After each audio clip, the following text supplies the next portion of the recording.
It's almost Halloween. I love Halloween. I love costumes. I love pumpkins. I like cozy nights watching Twilight. I love warm hot drinks. I like a big old blanket. But I absolutely hate horror movies. I have trauma about signs that I won't get into, but if you meet me in real life one day, then you can ask me and I'll tell you the story. Or alternatively, you can ask my mom.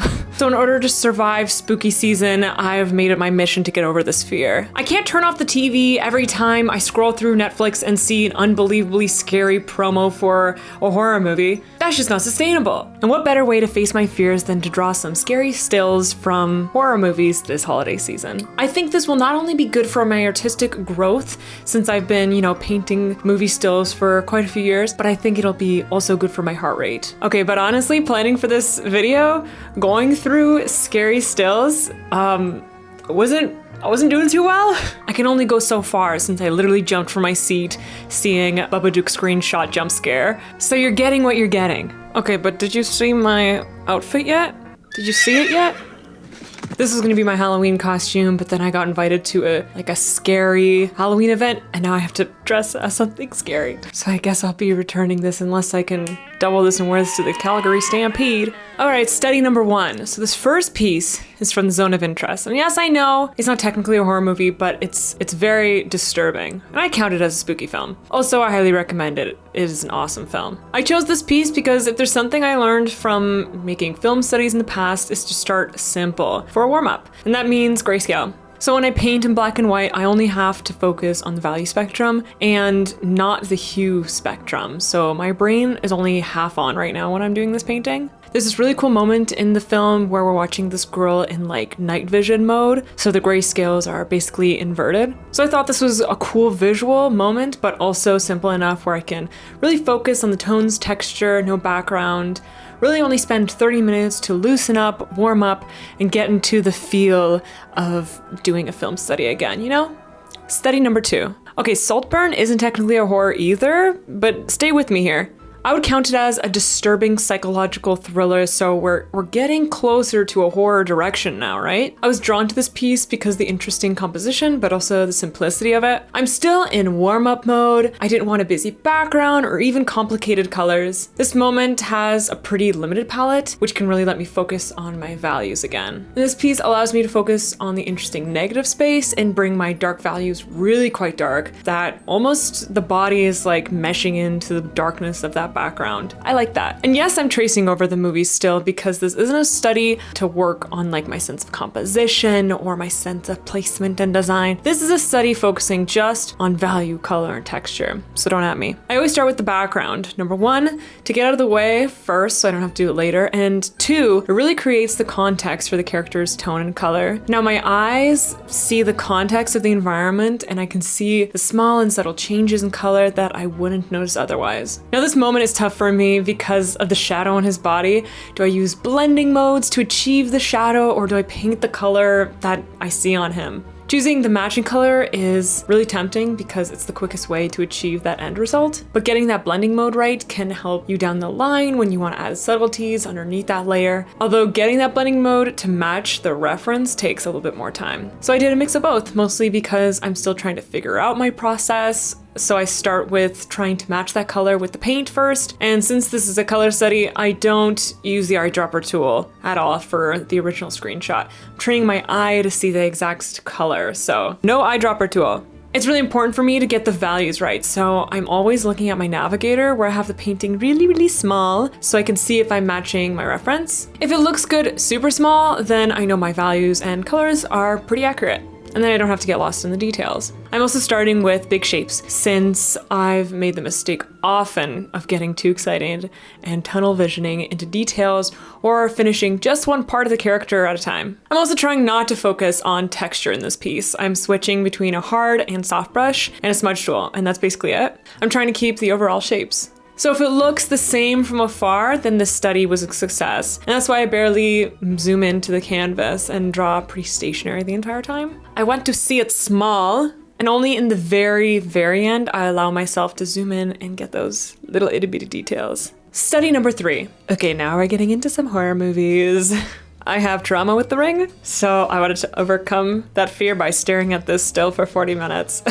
But honestly, I chickened out in my Google search and I used just the first image I could find. It's a simple moment, so I said, sure, why not? Let's just go for it. So no, I didn't quite overcome any fear, but I was still sweating painting this, I'm not gonna lie. So my goal here is to match the colors exactly. It was also like a lot of fun to work with the perspective of the tiles. It's so easy to make this pattern, and once you put it into perspective, it just looks low effort, high reward. And then when I started blocking in the girl, I think to myself, well, she's not that scary. She's got long, beautiful, dark hair. Slay. I don't know, I'm uncomfortable the entire time. This piece was really quick. I didn't really focus that much on texture or stylization. I'm just really trying to get the basic idea across. So if you squint your eyes, it's almost a match to the reference. You know, I see that the colors aren't exactly a match. It's not 1-to-1 ratio. But honestly, this was my cool down sketch and I was getting a little spooked. I didn't really want to take that much more time into it. You know, the foreground elements are especially rushed. I basically just used the lasso tool with all the foreground elements and just like blobbed everything in because it's in the foreground and it's getting blurred anyway, so it doesn't really matter. In the end, this one was a quick one because I'm a little scared. Now, before I start on the next study, let me tell you about today. Now, before we go to the next painting, let me tell you about today's sponsor. Huyon sent me the Canvas 13 to check it out for you, and color me impressed, and yes, I'm referring to this cute pink casing. I've talked about affordable tablets in the past, and I'm not gonna lie, this one is definitely up there if you're looking for quality and affordability. With a 13.3-inch screen, we got really accurate and vibrant colors, and you won't even believe there's pen tilt. I could never find a tablet at this price point with pen tilt, so I am absolutely impressed. Drawing on the screen is so smooth without glare. And the size is perfect if you want to start small or travel with the tablet. This pen uses the latest pen technology, PenTech 4.0. It's super sensitive, you don't have to charge it, and it feels honestly like a real pen. The pen has weight and doesn't feel flimsy at all. And I customized the keys on the pen and the tablet to my favorite shortcuts. I especially find the scroll wheel helpful to changing my brush size. So go ahead and check out Huyon Canvas 13 through the link in my bio. Study number 4. Now we're getting into a scary movie, It. The movie It. I hate this clown, I hate this movie, I hate the way he looks at me, but I'm doing it for the sake of being uncomfortable, I guess. I wish I never saw this movie, I hate that creepy old lady in the background that freaks me out, but I am overcoming my fear. So I wanted to stylize this piece slightly and exaggerate some spots here and there, but keep the colors accurate, that was my goal. I've learned from this previous study on The Witch that I did last year that I really struggle with very desaturated palettes because I can't find the colors to pull out, and I feel like when I just use grays, it's more lifeless than my reference. In a lot of successful stylization of references, great artists find color where they're either lightly implied or imagine colors that work well in the piece that are nowhere to be found in the reference. So I'm trying to learn this skill, but it's tough to imagine colors. It's a hard balance. So this piece is a bit of a struggle since I'm having those same issues. Here I also start figuring out my balance between choosing colors on the reference and using blending layers to get that same end result. So after playing around a little bit, I figured that using blending modes to get the red reflection from the balloon is the simplest and most appealing way to get that red across. Like in the end, I think it looks fine, but I struggled a lot with this one. I couldn't get the planes of the nose right, the colors didn't look right. You know, you're always taught don't shade with gray. But I am struggling. Everything is gray and it feels so dull, but I guess that's the reference. And don't even get me started on the neck piece. I struggled so hard with colors and textures here. It's so over textured, I just couldn't figure it out. I'm just trying to get the tones right at least, so I flick a lot between grayscale to see if at least that's right. Trying to find these overall shadows by squinting at the reference, trying to find the blocks of light, the blocks of dark, not too sure what brushes to use here. I try lightening the entire costume with a flat color on low transparency, trying to compress the values since I don't want the focus on the clothing, I want the focus on the face. I end up using a gradient map at the end to try to get some interesting colors into the highlights and the lowlights, but I don't know. Now to me, it just looks like there's an obvious gradient over it, but looks good from afar. Sometimes you just gotta call it done and move on to the next challenge. Study number 5.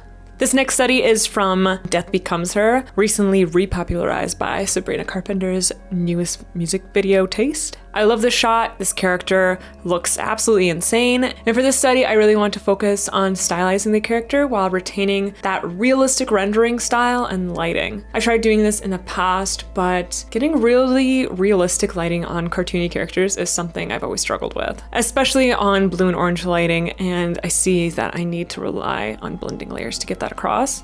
and to really stylize it as well. You know, this movie is already so stylized and campy. I think that character stylization would be just fitting. So I'm literally building this background from the ground up, just focusing on colors and basic shapes, since the background will be blurred out anyway. As long as the colors and values are pretty close, I know it'll look nice. There's a reason why I have my reference the same size as my study side by side instead of just like small in the corner. It's much easier to replicate the reference if the scale and ratio is the same.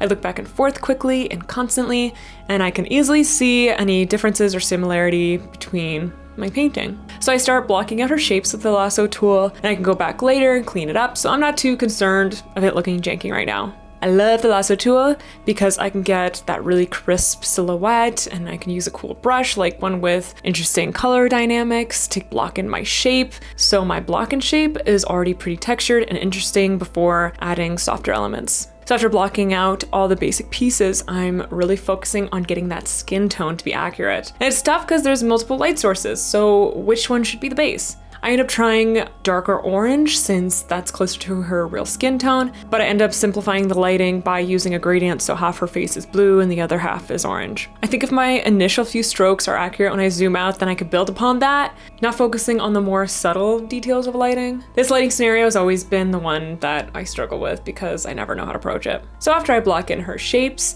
got the base of the lighting, then comes the fun part, and that is getting subtler details in her face and her hair. And I'm trying to rely on blending modes here a lot. I feel like it gives a lot of a cleaner look than just, finding those colors myself and applying it where I need to. I'm also trying to simplify her hair textures, not trying to get too lost in those details. I end the painting with the shovel in the hand, and honestly, that is the best shovel I've ever painted in my life. It looks amazing. If you put it side by side, my shovel looks better. And yes, before you even ask, you can use the shovel as your profile picture, I'm cool with it. Overall, I love this piece. I'm really happy with how it turned out, and I am amped at this point to keep stylizing. I think something really clicked in my brain chemistry after this study. Study number 6. I love Get Out. I just had to paint this iconic scene after I had enough practice. This is more of a portrait study, and I've been practicing portraits a lot in these past couple of years, so I felt I could do it justice this time. I love the way that Alex Valuin, I hope I said that right, uses soft and hard brushes to imply these beautiful portraits with seemingly very few strokes. So I had this piece open next to me while painting this to remind me to focus on overall big shapes, focus on texture, and not getting sucked into any details. So I know the colors aren't one-to-one with this reference, but in this more stylized study, I'm focused less on color and more on value, texture, and stylization. Alongside really soft highlights, I want to give an edge of texture to suggest that skin roughness. So I start with my base colors, using a soft brush to get this underpainting, and then I immediately go into his highlights. I've struggled in the past with portraits where I try to stick with the process that other people have suggested, where the whole piece doesn't really come together until the very end. But what works for me is immediate satisfaction. I need to have 80% of the piece done in the first 10 minutes. So if I want to stop, it basically looks like the reference if you zoomed out, right? And then the rest is just details. So that's my method of approach, getting the base colors, blocking out the eyes, nose, lips, getting those brightest bits, the highlights, the darkest bits, the deep shading on the screen, right? And then after that, it's all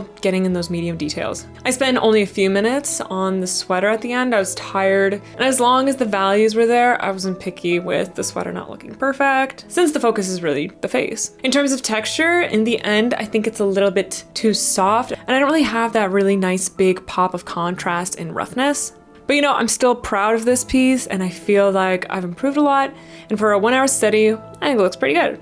I think that with more practice, I can get those textures to really feel right, but in general, I think my coloring has improved a lot in the past year, so that's nice. Study number 7. For my last study, I wanted to stylize this moment from The Shining. It's not that interesting in terms of lighting, composition, and color, but it could be interesting in terms of stylizing the character in a fun way. So that's what I really focus on with this piece. And honestly, I've been struggling with finding the right screenshots for this Halloween challenge. Horror movies just don't look that great. I said it. I said it. All the cool moments from horror either aren't iconic enough or it's not obvious what movie it's from. So I did my best in choosing these right moments. Also, I thought it wouldn't matter if this reference image was low resolution. I thought it'd be a little fun challenge for me to fill in the blanks, but I couldn't really see any of the subtleties in her face. It was really difficult. So I had to make up a lot of her colors, it seemed like, but I think that the vibes are still there, so I think it's all right. I really don't often render like cartoony characters to this extent. I think I've only recently gotten good enough where I can actually do this. So every character portrait really feels like the first time, and my process changes almost every time depending on the face angle, lighting scenario, and overall vibes. So I tried to really push her stylization, which made rendering a bit more of a challenge. In the end, I definitely had trouble with her nose and around her eyes, and honestly, I think I over-rendered her. I think it's because I couldn't rely on a second dynamic light source to create interest in that way. I only had her face in like pretty regular basic lighting to be interesting all by itself. So that in itself was a bit of a challenge. It was fun to paint her clothes. I love a plaid moment to create some new textures. I tried to give each fabric a unique texture so we could really feel it from all the way over here. I also picked up a little tip from my previous study where I learned to not make my darks in the clothing as dark as the reference, because often it appears to have a little too much contrast and it takes away from the focal point, which is the face. So with my last study taking about an hour and a half to finish, I know I wouldn't have been able to create this quality of work without all my previous 6 studies. It's crazy how much you improve with 8 hours of practice every day for 2 days straight. So there you have it, folks. I painted 7 scary movie moments for you, and it is not debatable if they were true horror movies or not. Come on, guys, give me a break. Give me a break. I don't like real scary movies. I don't wanna draw that. Upon this, your servant. Shut up, you worthless piece of shit. Be grateful I even Google imaged The Ring. I'm never doing that again. Let me know what your favorite study was. I would love to hear it. I'd love to see what you think about my drawings, but please, nice things only, because I am sensitive. If you go over to my Patreon, I have some behind the scenes of these drawings, and I have a full-length version of one of these studies you can go check out if that is of interest of you. And that's it. Thanks for watching. Happy Halloween!